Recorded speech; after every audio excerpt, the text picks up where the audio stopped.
అందరికీ నమస్కారం. ఎవరైనా కానీ ఆన్లైన్లో మోసానికి గురైనట్లయితే అది ఆర్థిక పరంగా కానీ ఇతర కారణాల చేతైనా కానీ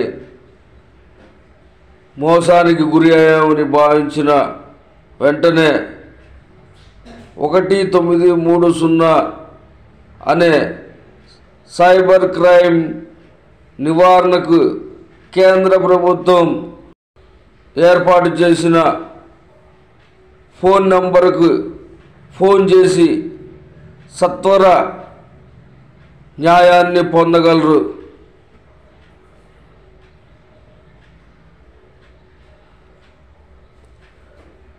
ఎవరైనా తాము మోసానికి గురయ్యామని భావించిన మీదట ఎక్కువ కాలం ఎవరి కోసమో ఎదురు చూస్తూ ఉండకుండా 1930 అనే నెంబర్కి ఫోన్ చేసి సత్వర న్యాయాన్ని పొందగలరు.